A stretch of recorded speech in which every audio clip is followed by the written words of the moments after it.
به نام خدا. من مادر احسان فرهادی هستم که به اتهام افساد فی‌الارض در زندان تبریز به اعدام محکوم شده است.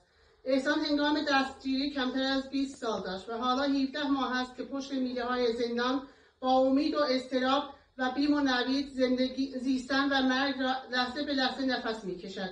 از مردم شریف ایران و از همه انسان‌های آزادیخواه جهان می‌پرسم: آیا جوانی 20 ساله که جز آرزوی زندگی چیزی نخواسته می‌تواند افساد فی‌الارض یعنی اشاعه فساد به صورت گسترده باشد؟ من مادری هستم که 2 سال تمام با امید به اثبات بیگناهی فرزندم پله‌های دادسرا و دادگاه را هراسان پیمودم و سکوت کردم، چون از بیگناهی فرزندم مطمئن هستم، اما از امروز دیگر سکوت نخواهم کرد، زیرا اعتقاد دارم سکوت در برابر بی‌عدالتی خیانت است. به جان فرزندم و به جان همه جوانان بیگناهی که مانند احسان این لحظات را زندگی می‌کنند سوگند می‌خورم تا آزادی بی قید و شرط و حکم براءت احسان عزیزم از پا نخواهد نشست.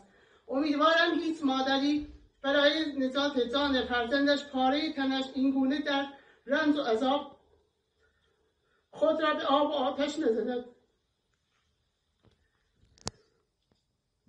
و در ضمن یک پیام ترکی هم دارم خدمت همشهریان عزیزم. ای آذربایجان هموطنlarım, ey Təbriz aziz həmşəhrilərim, aziz can dostlarım, sizi sağ olasınız ki bu çətin günlərdə bizimlə yol bir olubsuz.